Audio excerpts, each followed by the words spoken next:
All right. As Matthew McConaughey would say, welcome back to episode number 2 of HRL 10. Appreciate everybody viewing my first video, which was just more of an introductory of who I am and what this project's all about. Just a little bit of housekeeping. My name is Burke Smith, and I'm going to tell you a little bit about what HRL 10 is all about and why I started this project. And then we'll go into the meat of things. But first of all, I'm going to be probably looking around a little bit while I'm doing this video. Man, it's just a beautiful day. It's sunny out. I don't know if you can hear the birds chirping. The wind's blowing a little bit. I'm in my 20-year-old Saturn. I'm in good old Charlottesville, Indiana, which is where I grew up. I actually went down to the church, the very first church I started attending. I want to kind of shoot the video from there. But lo and behold, I go down there and somebody's mowing today. There's never anybody in Charlottesville. But the day that I want to do the video, somebody's mowing. I couldn't get the sound right. So I improvised and I came down to the community building, or the Lions Club is what we used to call it. Man, just a lot of good memories as I'm driving around this town. This is where I actually used to come sledding. And then right behind me is 6 Mile Creek. There's a bridge back there that we used to jump off of and swim in the summertime and just go down there and fish and play. And then in the wintertime, we would actually take a skull can and put rocks in it and wrap it up with electrical tape, make that our puck, and use a stick, and just lots of good memories. But HRL 10 is just a project I started some years ago. Never really did do much with it, but it just seems like there's so much negativity in this world. Maybe there is, maybe there isn't. Maybe it's just the invention of social media, and so it seems like it's in your face more of the time, but it just seems like it to me. So I don't ever want to be that negative or that poison in the world. I want to be a positive influence. And although I can't change the entire world by myself, nor can you, I can change my little corner of the world, and so can you. And I believe the way that we do that is every person on the face of this planet wants the same 3 things. And that's to be heard, and to be loved, and be respected. So this HRL 10 is, if you would just take H, hear somebody's story. Why they are the way they are, why they think the way they think, whatever place they are in life. Then you move down to R, which is respect them. That no matter what you hear, whether you like it or not, whether you believe with it or not, whether you believe in it or not, whether you go along with it, that you just walk away from that conversation respecting them, that that's who they are, what they believe, and where they stand in this world. And then L, you just walk away in love. And love does not mean that you have to agree with everything that everybody says at all. It just means that you're walking away saying, you know what? I hear you. I see you. And that gives me a little bit of perspective of why somebody's different than me. Because it's easy. It's real easy to take 10 minutes to talk to somebody that you share like beliefs with, or like lives with, or like social situations with, but go talk to somebody who's different than you. Go talk to somebody of a different religion, a different color, different belief system, different political views. You'll find out that we're a lot more same than we are different, right? Okay, so on to the topic for today. I always like to give credit where credit is due, because I am not that knowledgeable of a guy. All of these things that I'm going to be talking to you over the months, or however long this goes on, is stuff that I've heard off the radio. It's stuff that I've read in books. It's stuff that I've listened to in podcasts. And so even though I've heard it, I'm just trying to pass along to you, because maybe you haven't heard it, and maybe it's just going to change your mind a little bit, change the way you think a little bit. So today's inspiration to me was from a young man named Levi Cooley. He was actually a good friend of mine's son. My good friend was Chuck. Unfortunately, he passed away from COVID, which is pretty sad. But Levi posted this on Facebook, and it really made me think, and so I hope it makes you think. So today's topic is called Try Again, This Time With Me. Signed, God. And please, hang on a second before you turn this video off and say, oh my gosh, another religious video. Practice the old HRL 10 project, right? And just give me 10-ish minutes or so to see why I think the way I think and to see what this is about, and then make your own decisions from there.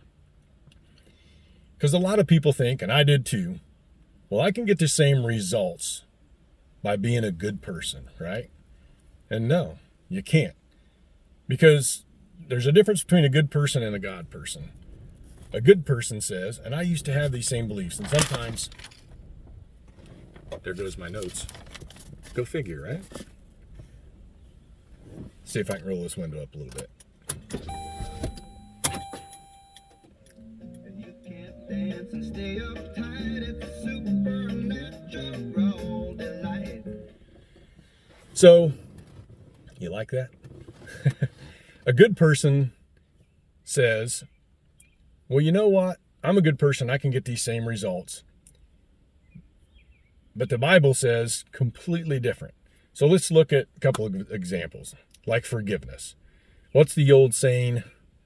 Screw me once, shame on you. Screw me twice, shame on me for letting you, right? But the Bible says the forgiveness needs to be 70 times 7. That's very hard sometimes, believe me. Let's look at money. We say, a good person is, I'm not saying giving away isn't good things, but you get to dictate what you do, what you want to do. You get to determine what's good and what's not. And the Bible's very clear about tithing, about saving, about giving, about the way, everything that you should spend your money, right? And let's look at being a spouse. Well, I think I'm a good husband. Well, I think I'm a good wife. Well, good is good, but it's not God, right? And the Bible says that wives, you should submit to your husbands. And that's a whole nother topic. That's deep. And before you get too cocky, husbands, it tells you that you should love your wife as Christ loved the church, right? So those are all things that are a lot different. And how can you fail? How can you fail? If you, let's say that this Bible is not real. It's all a bunch of hubbub. It's written by man. It doesn't mean anything. And you pass away and you just turn into nothing but worm dirt. At the very minimal, you're going to be a better person, a better parent, a better friend, a better coworker, better with your money. You're going to be more forgiving, more loving, more sympathetic, more empathetic, and just and. It just goes on and on. So what do you get to lose, right? Well, I don't know about you, but I am a type A personality. And sometimes that's great. If you got a list you want done, if you got a project you want help on, if you want somebody that you can turn loose and not have to worry about, I'm your man. Because things have to make sense to me. I'm routine. Things have to be predictable. But it's negative in some aspects because I'm ultra independent. I hardly ever ask anyone for any help physically, and especially when it comes to emotional. Believe it or not, even though I'm sharing my life on YouTube, I don't like to talk to people one-on-one. Not saying I never do, but it's just not my norm. Very rarely do I pick up the phone and ask for help for any reason. And even though that I'm doing this on YouTube, it's still the way that I see it is I'm helping you. And nobody's facing me one-on-one. So it's still, I don't know, it's odd. It's hard to explain, but that's just me. Sometimes that works really well. Sometimes not so much. But it's those big items, right? The kids, the marriage, the job, the something that requires help and feedback that I'm not great at. And I always said that I'm going to be real, raw, and honest. So this is just me being real, raw, and honest that I need to change my notes. I can't keep that much in my memory all the time. And I'll pray for knowledge. I'll pray for help. I'll pray for discernment. I'll pray for answers. But man, as soon as it isn't going the way that I think it should go, if it's not in the timing that I think it should be, I just get frustrated and I pick that back up and I head back into my own little type A controlled little world. But God is saying stop. And he's telling you, stop. Try again, this time with me. But if we're being honest, it's because we don't trust God, right? Fully. And we don't fully trust God because we're not fully connected to him. We're not fully connected to him because we're not in his word all the time, right? And we can't fully know him because we're not fully connected with him because we're not fully in his word all the time. It's just this big ball, big snowball. But I want you to do yourself a favor this week, and we're about ready to wrap this up. I want you to write down this week. Well, heck, you could probably get it done in 2 days. It was super eye-opening for me. Write down how many hours you spend in TV, how many hours you spend on social media, how many hours you spend doing something else. I'm not saying those things aren't important, that you can't do any of those things. I'm just saying that it's way off. The balance is way off. And then write down the hours that you actually spend praying, that you spend in church, that you spend with a connection group, that you spend in that biblical influence. It's kind of scary for me. I was kind of ashamed after that to be like, man, no wonder. No wonder that I pick it up, put it down, pick it up, put it down, pick it up, put it down. It's because I'm doing it in my own will. So I'm going to challenge you this week too to ask yourself, if this situation that you're in, that you've been dealing with for quite some time, that you've been picking up and putting down, stopping, failing, trying again, getting frustrated, man, it goes on for years sometimes. Ask yourself if maybe it'd be different if you stopped, tried again, only this time with God. All right, that's the end of the episode, 10-ish minutes.